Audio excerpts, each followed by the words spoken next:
We spent hours at Starbucks just writing, and we just Made it your office. yeah, we made it our office. You know, Friday nights, Starbucks session. We used to call it sessions, and we used to just break down the story and just break down the script. And it was 30 drafts later. yeah, Around 30 yeah. drafts. After when Alistair, I think maybe 20 before Alistair, and another 10 more after Alistair came on board. So I mean, we were still learning a lot in the process. But another thing that was very challenging for us is that when you have people read your screenplay within the industry, and I know a lot of screenwriters might have this challenge, is everybody has notes. And you make a certain change, and then it goes to someone else. They can say, I don't like that change. Can you change to this, or change this area? And then you got to change that, and then you got to Wow. go to the next person and say, well, I don't like that change. Well, we change this, and then you have a whole new different movie. You know, and it's you have to kind of stick to your guns and tell an important story and what's important to you. You got to kind of leave that there, regardless of what. I mean, you could have the most seasoned screenwriter, and they will give you certain notes, and that might not be the story you want to tell. So you gotta kind of stick to your You guns. probably have to have patience too, right? To know that it's going to turn out.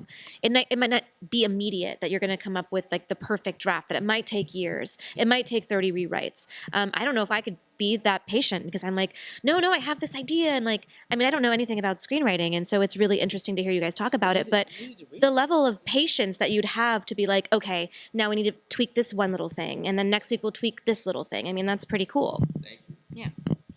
You're so awesome, Janel. She's amazing, Janelle. You're amazing. But I think, yeah, you hit it, right? It's really about just taking your time with something that you truly feel passionate about. And we sent this screenplay around, to hundreds of people, and a lot of no's came back.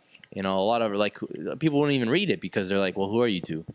And it was really about just finding the right people and just really just sending it to like the amount of emails and phone calls that we've sent out, and we tried to just cold call just to pitch the stories. That's You yeah. have to believe in this story because everybody's going to say no to you. They want to say no to you. That's what this industry is all about. Is no, right off the bat, you know. But you have to believe in it more than anybody else, regardless of. You're going to get this is the worst script I've ever read in my life. You're going to get that, and I'm sure the most seasoned writers get that, and you just have to believe that it's the next best thing. It turned into a 10-minute pitch where we're like trying to hit all those notes. Then it turned into like a 3-minute pitch, and then there's like just one sentence. And I think that's right. And I think when you condense something into something, I think it worked a lot better. Yeah. Because really, people don't really have enough time to sit there and read 10 paragraphs of your script, or hear about it on the phone for like who the hell is this guy talking to me about this film? Yeah. And that has no financing and has no cast, and that was big too. Oh, is it fully financed? When's it going to camera? Or who's attached? Oh, we're attached. Well, who are you guys? Yeah. So there was a lot of that, but I think it's just being like you said.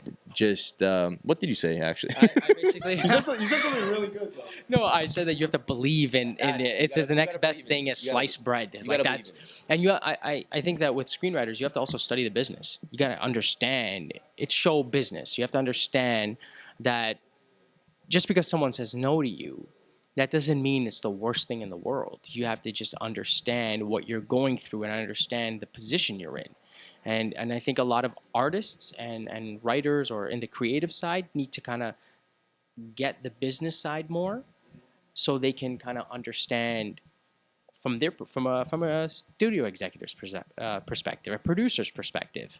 And that's the one thing that we kind of brought with our script was, okay, you don't believe in this story? Well, here are similar stories that have proven track records. Now, what do you got to say about that? Okay, you don't like my script. That's fine. But we have a market for it. And we understand that.